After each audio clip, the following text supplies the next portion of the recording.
Hello everyone and welcome to our Preparing for Midterms and Final Exams presentation.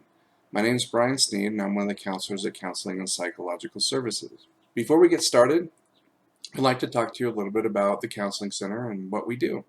Counseling and Psychological Services is located in the Union West, room 202, and we provide a whole host of different kinds of services to our UTEP students.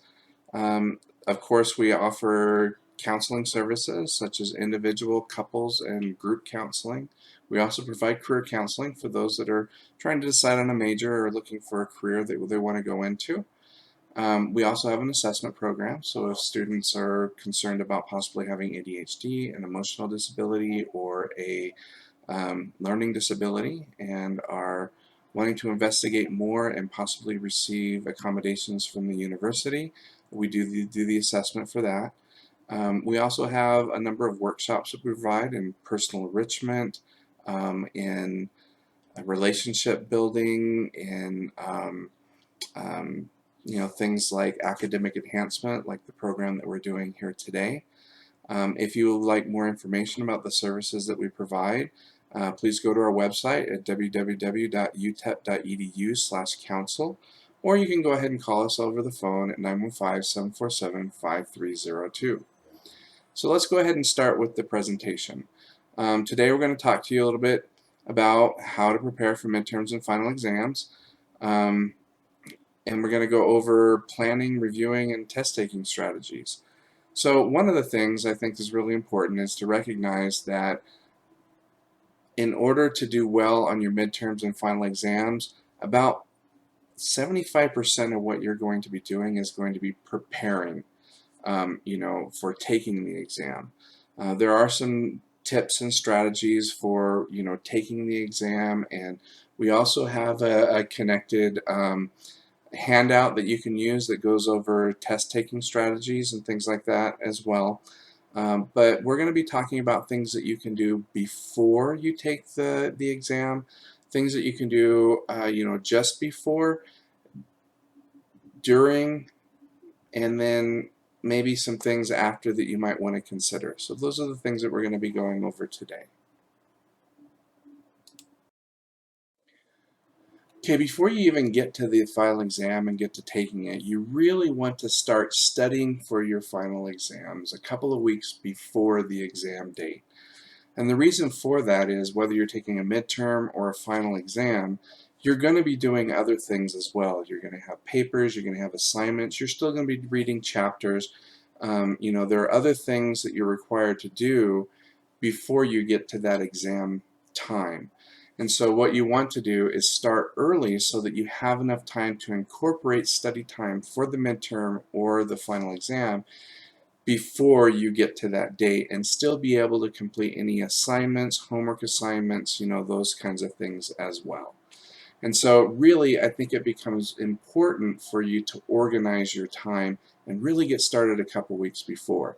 Now, in the handout that you can get along with this presentation, there are a couple of calendars that you can use in which you can put your work schedule, your study schedule, your school schedule, whatever you have scheduled, and then find times that you can incorporate an additional few hours of study time. And how much time is that really?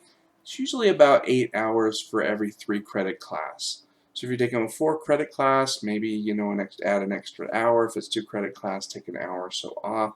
But we're really looking for 8 hours of additional study time. Now this is just time that's dedicated to studying for the midterm or the final. But 8 hours for each 3-credit class seems to be a sufficient amount of time to get yourself ready, provided that you have been doing your homework, reading the chapters, and doing the things that you have needed to do before. Otherwise, it's anybody's guess how much time you're going to need in order to be ready for this midterm or final. One of the really helpful things that you can do, if you can get it, get your previous exams and look over those previous exams and make sure that you can answer all those questions correctly.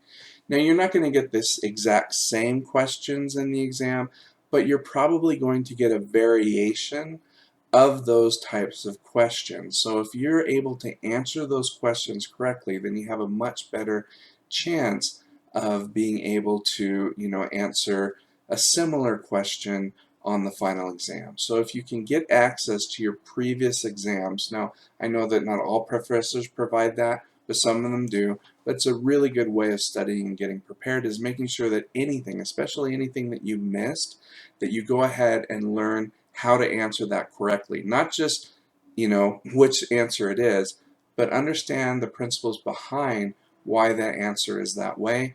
If you can do that, you'll do much better on your midterms and finals. Another thing that I think is really important is it seems like students have a tendency to want to study the information that they already know. A lot of that is confidence building and things like that, but if you've answered that question and you feel like you know that information, you don't really need to review it as much, because the likelihood is if you answered it right on a previous exam, then you're probably going to answer it right on the final with a similar question. So what you really want to do is what you want to start with what you don't know first. So go through your notes, go through the concepts that are a little bit uncertain for you, and make sure that you get those nailed down first. Then go to the things that you feel like you already know as a review. It seems like students are really good at the information that is on the first page of their notes. When you're thinking about preparing for a midterm, it seems like everybody typically just starts at the beginning and goes through all of their notes. And sometimes when they get about 2 or 3 pages in, they lose interest or whatever. And then when they start to review again, they go back to the beginning and they try again. So the first couple of pages they have down pretty good, but I don't know that that's really a helpful strategy. So go through your notes and find the stuff that you feel shaky on first, study those things, get those down really well, then move to the stuff that you already know. If you would like to, we're going to have some other presentations on how to take notes, write notes, things like that, that could be really helpful, because the system that we use typically helps you create a study sheet while you're taking your notes, so that it'll make it a lot easier for you to review and also find the content that you're a little bit shaky on. So, go look at one of our presentations there, or sign up for one of our live presentations on how to do that. We also have presentations on how to read a textbook, other things. So, take advantage of those. Really beef up those study skills. That'll really help you save time in your studying and your reviewing for exams. Another thing is that you want to take advantage of your optimal learning time. Typically, research has shown that our optimal learning time is anywhere from about 45 to 50 minutes to about an hour to an hour and a half. And what that actually means is that as you study, the more time you put into studying, usually the more that you learn. But after a while, usually after an hour or so, you're putting in more time, but the amount of information that you're learning seems to taper off, and you're not learning as much, even though you're putting more time into learning. And so it could have to do with fatigue or boredom or something like that, with regards to your mind. But so typically there are some strategies you can do to maximize that kind of optimal learning time, or that optimal learning period. So one of the things you can do is, after you studied for about an hour, hour and a half, at the most I would say maybe, don't go more than 2 hours at a time. You're going to want to do one of two things. One, you're going to want to either take a break and get your mind off of it, refocus on something else, and then after your break of maybe 5 or 10 minutes, you can go back to the subject and start studying.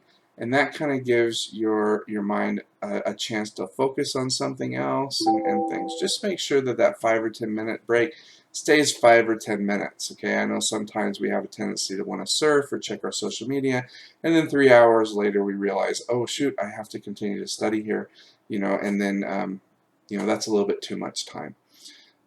The other thing that you can do that's really helpful as well is, after you've studied a particular subject or whichever, again, I would still recommend that you take a short 5-minute break or whatever, but switch to a different subject and study that for an hour. That kind of resets the brain. Again, your brain is going to be studying a different subject. It's more novel, so it'll catch your brain's interest a little bit more, and therefore you can restart that optimal learning period with a different subject. Then after you're finished studying that for an hour, hour and a half or so, then what you can do is take a small break and then switch back to the original subject. But for some reason, by switching subjects, you can take advantage of continuing to study and still taking advantage of that optimal learning time. Okay, and the last thing is definitely no cramming. Um, Cramming has been shown to be effective for the short term, but typically people that cram often do not retain the information that they used after they take the test. So it's pretty much gone. And the idea here is that we want to absorb as much information as we can. We want to be able to attain or retain as much information as we possibly can so that we can go ahead and use that information in our future careers. But if we're really kind of cramming and trying to take in all that information all at once, it might help us do a little bit better on a test, but it's not really going to benefit us. So, you know, if you're concerned about your study habits, things like that, we also have presentations on that, time management and other kind of skill building in that area, planning, those things. And so, it would behoove you to definitely develop a strategy so that you can avoid cramming for tests, but just have the information available and ready, and do a little bit of review, just before the test. You do a lot better and you'll retain a lot more information. Okay, now we're getting to the day before the exam. Now there are a few things that you can do to kind of get yourself ready, for the exam. Of the 8 hours that you have, set aside to study for your midterms, things like that, or your finals, you want to make sure, or just take a couple of hours the day before and go ahead and study for, your final. Make sure during that time, you take your breaks and everything. You want to take advantage of that. Remember, about an hour is what we're looking for. Then you need to take a break, get your mind off something, and go back into the other hour.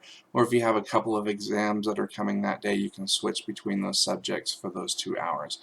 But so out of the 8 hours, 2 hours should probably be done before you take the exam, the day before you take the exam. Make sure that you have a good meal. Make sure that it's a healthy meal that'll help you sleep better, and things like that. And then also get yourself a good night's sleep. Make sure that you give yourself a good 8 hours. You really want to come to that test feeling rested and prepared.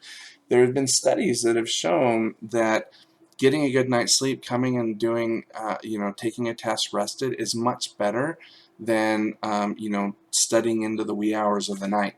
I'm reminded of one study in which they had a control group of individuals they studied for a test. They went to bed at a certain time, and then they had 8 hours of sleep. They woke up, and then they went and they took the test. Then they had the experimental group, another group, and they started studying for the test at the same time. But instead of going to sleep, they were offered an additional 4 hours of study time. And so they were able to study 4 hours more, but when they went to bed, they had 4 hours less sleep. So they had 4 hours of additional study, but 4 hours less rest. So when they woke up, they were less rested than the other group, and then they went ahead and they took the test just like the other group. And it might not be surprising, but it might be surprising to know that the group that had less study time but more sleep performed better on the test than the students that had 4 additional hours of study time but 4 less hours of sleep. So getting a good night's sleep really helps you with retaining information, recalling information, and performance. So definitely, that's one of the reasons why I want to stop cramming, because most people typically cram way into the wee hours of the night. It's not really going to do you much good. Get a good night's sleep, take that test rested, and you most likely will have a much better result. Okay, now here we are. This is the day that you'll be taking the test. Now really, up until this time, if you've been using your time wisely, if you've done your 8 hours of review, if you've been doing your homework and you've been reading the textbook and you've been doing your assignments and you've been doing all right, really the main thing that you'll be battling at the day of the test is going to be anxiety. That's the thing that's probably going to get in the way of you doing well on the test. And so a lot of these things are going, a lot of these tips are going to be how to help you kind of prevent yourself from going into the test feeling anxious. Now, a certain level of anxiety is just fine, okay? Stress is actually can be very helpful for an individual. It can be motivating, it can be energizing, those kinds of things. But we just want to make sure that that stress that we're feeling is the motivating kind. It actually has a name. It's called eustress.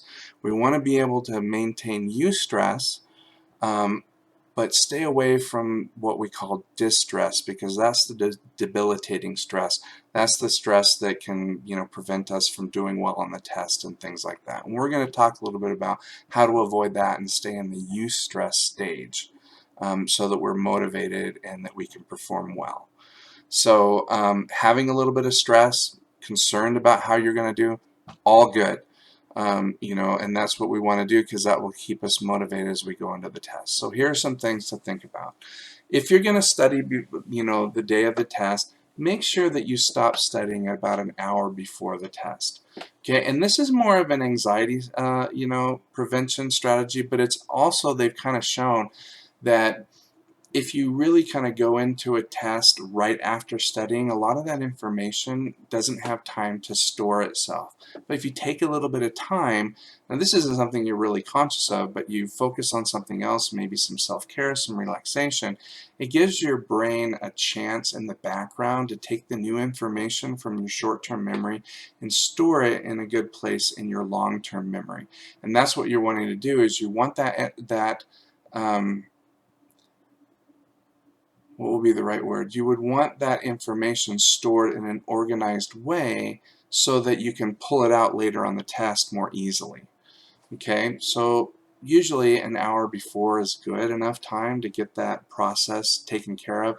But also, in that hour just before the test, if you're studying, you probably aren't going to learn anything new, but you might come across something that you don't know, which could cause you additional stress and anxiety, could which you probably wouldn't have the time to learn and process and things. So typically I think that stopping an hour before would be better for you.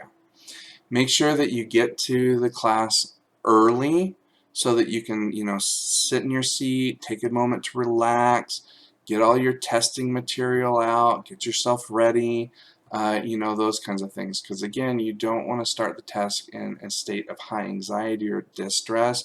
So getting there early, getting situated to the room, having a little chat with someone next to you, those kinds of things, getting your materials ready are really going to help you kind of move into the test in a more relaxed state.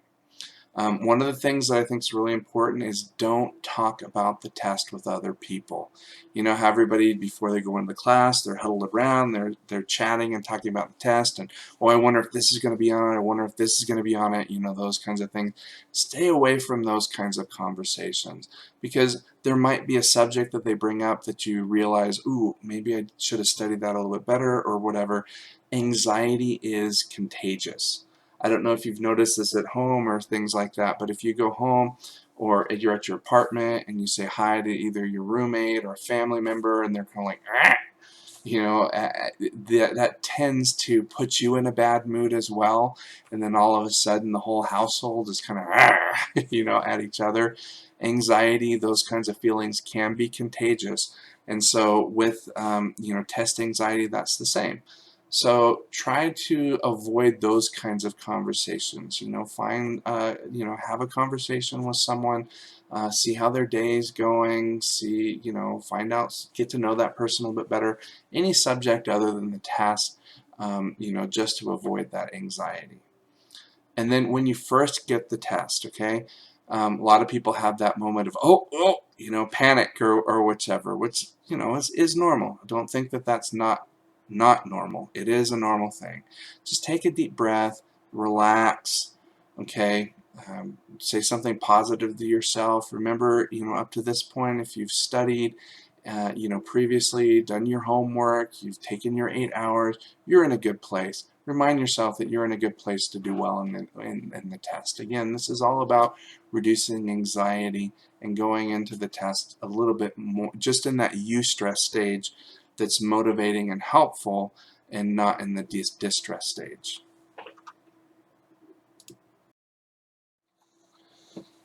Okay, so now you've just gotten the test. Okay, you're looking at this test. So just before you take this test, these are some suggestions that I would recommend. All right, the first thing that you want to do, because a lot of individuals, they'll get the test and then they'll just start taking it. Before you do that, make sure that you listen to your instructor for any kind of last minute instructions. Okay, it's really important. Um, they might have certain questions that they don't want you to answer, or questions or even sections that they want you to skip. They might have some last minute comments with regards to maybe essay portions of the test, those kinds of things. I can remember one time I was looking, taking the test, a test in college, and there were 5 essay questions. And so that kind of scared me a little bit, so I started working on those. And I did not hear the professor, wasn't paying attention when the professor said only pick 3 of the 5 to answer. And so because of that, I wrote all 5 answers, which means that I spent a lot more time than I needed to, which means that my answers were less kind of thought out and less prepared, and things like that. And unfortunately, my professor graded me on all 5 of those rather than just 3. And because they were less well developed and things, I lost points. And that was because I wasn't listening, I wasn't paying attention to any last minute instructions from my instructor. So, just make sure that you've heard everything from the instructor, and then you can start moving towards taking the test. At this time, it's probably a good idea now to kind of just any kind of lists that or mnemonics or any kinds of information that you have memorized just before the test. Whatever, this is a time to get it all out. All right, and things, get it out ahead of time, as opposed to trying to remember those lists and things as they come up on the test. And so, with a lot of your subjects, there might be certain dates, there might be, certain lists of things that you have to remember, those kinds of things. Make sure that you get those out there first and then start taking the test. Okay? At this time, it would be good to look over the test. You don't have to read the entire test, but just look over the entire test and see kind of what the layout looks like. Do you have multiple choice? Do you have true false? Do you have essays? Those kinds of things. Look and see. Sometimes your professors will identify point values for each section of the test, like multiple choice ones get 3 points apiece. True false gets 1 point. Things like that. Your essay questions are typically much higher points are awarded for your essay questions or whichever. So you want to look over and see how the test is laid out, and then make a plan as to how much time for each of the sections that you need. For example, you also might want to see which tests or which sections of your test receive priority. Since essay questions are typically worth more points, you want to make sure that you get all of those points, which means you want to make sure that you have enough time to complete the high point questions. So start with the essay questions if those are worth a lot of points. Make sure that you get as much of those points as you possibly can, and end with the low point ones like the true false or things like that. Because if you run out of time and you have a few of those missing, that's not as bad as having a whole essay question not answered because you ran out of time. You're going to lose less points if you didn't finish a true false question than if you didn't finish an essay question or fully develop an essay question. So start with the most the highest number of points possible. Usually it goes, just in case they don't put this down, usually true-false questions are worth the least amount of points. Then you go to your multiple choice, then sometimes matching, and then obviously the essay, fill in the blanks, those things, and then obviously essay questions are worth usually the most points. So when you see the layout, kind of plan your time a little bit and prioritize which ones that you'll start with. All right, make sure that you read any kind of specific directions or things like that that you need before you answer the questions. Make sure that you watch out for those double negatives and things like that in some of the questions as well. Okay, but these are things that you're looking at just before you actually start putting pencil to paper and start marking answers and things like that. Do these. That'll help you feel more prepared. It'll help you kind of prioritize, and again, you'll go in to actually taking the test in a better way, therefore feeling more relaxed and more confident. Okay, now it's time to actually start reading the questions and answering them. Okay, so now we're going to talk a little bit about what you're going to be doing during the test. Okay, these are some simple guidelines that might help you with the relaxing with regards to reducing anxiety and just taking advantage of good test taking strategies. So the first thing that you want to do is develop a rhythm. And what I mean by that is don't get caught up on the difficult questions, and let those difficult questions kind of take away precious time. The important part is that you get through as many of the questions that you can, especially the ones that you feel most comfortable with and you can answer. You want to make sure that you answer all of those first and then go back and deal with the more difficult ones. So if you're doing multiple choice or true false or this doesn't really apply too much to essay questions or whichever, but some of the other kinds of questions, I think developing a rhythm is really helpful. So for example, when you're taking the test and you're reading the question, it's like, okay, that one's A, and then you read the next one, oh, that's C, okay, this one's D, and then you run into one that's like, oh man, I really don't know. And you start kind of trying to rack your brain, trying to come up with the answer, and everything. Just skip that one. Okay? Keep the rhythm going. As you keep the rhythm going, what happens is your brain, in developing that rhythm, goes back, pulls out information that you can put down, and then you go to the next one and it can go back and it can pull out the information and give it to you. And if you keep doing that, your brain gets used to it. But if you come across a question, you try really hard to answer it, that kind of disrupts that flow, and sometimes it's hard to get back into the rhythm again of answering the question. So just if you're getting stuck on a question, just skip that one, go to the next one. If you get stuck on that one, skip it, go to the next one, and just answer the ones that develop that rhythm. And then once you're done with answering all the questions that you feel pretty confident about, then you can go back and start taking the time to answer the ones that you don't know or that you were stuck with. All right, that's a better way to go. That way you're guaranteed that you've most likely answered all the correct ones correctly.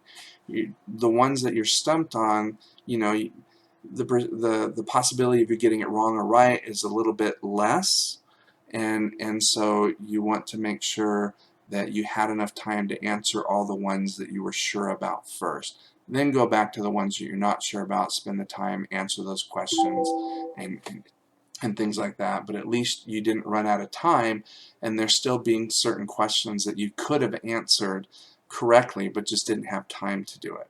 So again, this is more about maximizing points and things, but also developing the rhythm really helps in the retrieval of information as well. So just skip the ones that you're stumped on, and just answer all the ones that you feel more confident about. Keep that rhythm going, then go back. Sometimes, no, not a lot of students do this, but sometimes students might try and look for patterns in the test. Um, Try and stay away from that. Just because the last couple of questions were the same doesn't mean the next one's going to be the same. A lot of these things are pulled out from a test bank and it's just randomly assigned, so there's not really any major patterns going on or whichever. So stay away from looking for patterns in the test. Um, and then one of the things I think that's really important is that you take some time to relax. So when you're taking the test, I don't know if you've experienced this before, but it's pretty common that you'll start reading a question and then you'll read it again and you'll read it again and you realize, I don't get what this is asking me. Okay, you're just drawing a blank or something. That means that you're feeling a bit overwhelmed or stress is starting to take over and you're starting to lose focus on the test, which is a normal thing. It's not an uncommon thing. Now, a lot of students, what they try to do is just push through it. They'll just read it and read it and read it and try and think about it and things like that. And in those moments of distraction and feeling overwhelmed or whatever, even though a person might be able to push through it, it takes some time to push through it. And that might be time wasted, and also as you're answering other questions in that state, you might not be thinking as clearly, and so you might not answer those questions correctly either.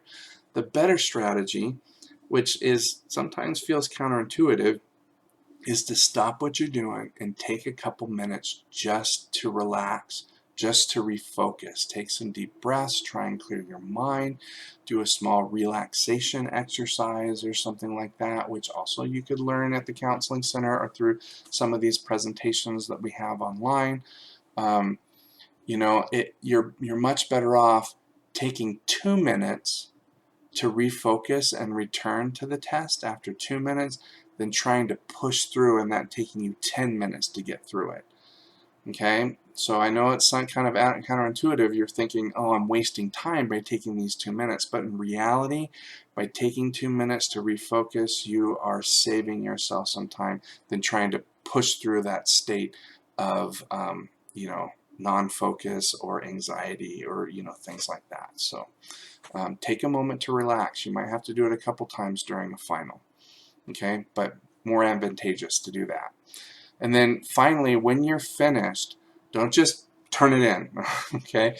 Really use the time. If you have 4 hours to take a final, use the time. I mean, you're not forced to use all the time, but use that extra time if you have it to go through and just proofread your essay questions if you have them. Just look over the questions, make sure you haven't skipped something, make sure you've answered all of them, because remember when we created that rhythm, you skipped some questions and then you went back to them to answer. Just make sure that you went back and answered all of them. Fix any grammar issues or whatever and fill in the blanks, or essays, those kinds of things. Really kind of, and then the difficult questions or whichever, go over those and make sure that those are the ones you weren't quite sure about. Make sure that something else doesn't like jog your memory and you can might need to change those ones as well. So just take the time. If you have the time, take it, review it. When you feel like you've sufficiently reviewed it, if there's extra time, then yeah, go ahead and turn it in. It's not like you have to use the whole time and go over it over and over again. Just, again, every time that you review things, especially essay questions, you typically will make it better. So, at least read over your essay questions a couple of times and fix the grammar if you have the time for it. Maybe some ideas come up that you want to add, those kinds of things.